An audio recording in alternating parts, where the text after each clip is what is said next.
There are signs of optimism for a police reform bill in Congress, with South Carolina Republican Senator Tim Scott now saying both sides are making progress in their negotiations for a bipartisan bill. We like the phrase bipartisan deal. All right, here to address these calls for police reform and the spike in violent crime in his own city is Chief LeRonne Armstrong of the Oakland Police Department. Chief Armstrong, thank you for being with us. And Oakland has seen, unfortunately, a pretty alarming spike in violent crime this year.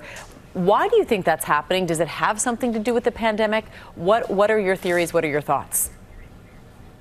Yes, we definitely think that it has a lot to do with the pandemic, actually. Our normal violence reduction strategies that we've been using for the last 5 years that have proven to be successful, our ceasefire strategy, we've been unable to practice that strategy because of the pandemic restrictions, unable to communicate with those that are involved in violence, and unable to provide support and resources to communities that are dealing with violence. So it's been a tremendous challenge trying to curb the violence in the city of Oakland. Part of the challenge, at least President Biden certainly believes, and he signed an executive action having to do with the so-called ghost guns. Explain to people who may not be aware exactly what these are, and do you think they're going to be a particular challenge to cities like yours all over the country? Yes, we've already met those challenges when it comes to ghost guns. These are firearms that do not have serial numbers, that come in packages that can be put together by anyone. Anyone that probably shouldn't be in possession of a firearm. And then these firearms can be used in our community and they're not traceable. So really, it's a very difficult thing to manage for law enforcement. It's one that is going to take legislative change in order to reduce the number of ghost guns that we see in our communities. And we're looking forward to legislative changes from Congress. Well, and we know, Chief, that you're very well aware that changes have been called for in police departments across this country, everywhere from defund the police to police reform. What changes, if any, do you believe need to happen in your police department, in police departments throughout this country? What does meaningful police reform look like to you? Well, I think it starts off with accountability.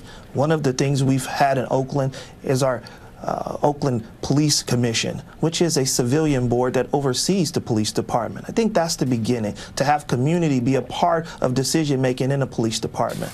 I think the second thing is de-escalation training, and really emphasizing the importance of reducing the use of firearms and really focusing on de-escalating situations, but also utilizing external programs that can address the mentally ill so that law enforcement doesn't always have to be the point of contact for those that are suffering from some mental illness. I think these are things that we can do in law enforcement, but I think we also have to be accepting of we don't respond best to everything.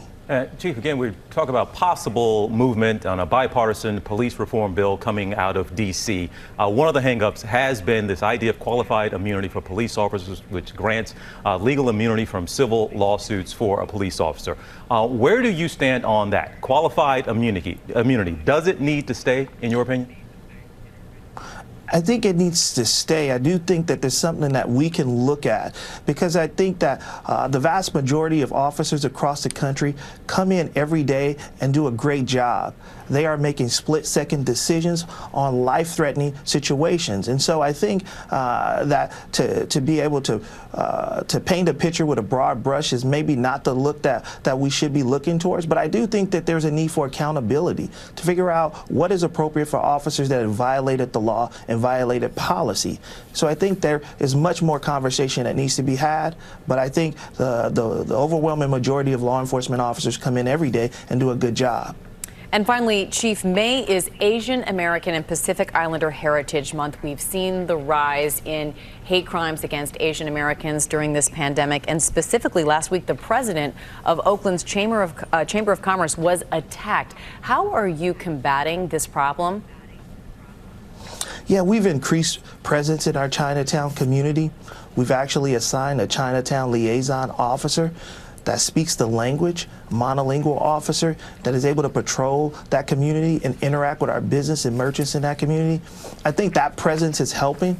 I think it's also working closely with community who has volunteer ambassadors who are walking in community. So I think it's a collaborative approach, and we've seen crime reduced in our Chinatown area, and we've made several significant arrests in our Chinatown area, even for the assault of our Asian leader. All right, Oakland Police Chief. Chief, I know you all are going through it, and a lot of people in a lot of cities have seen a spike increase in violence. So certainly, we wish you the best of luck out there in Oakland, and we hope to talk to you down the road, all right? Thank you so much.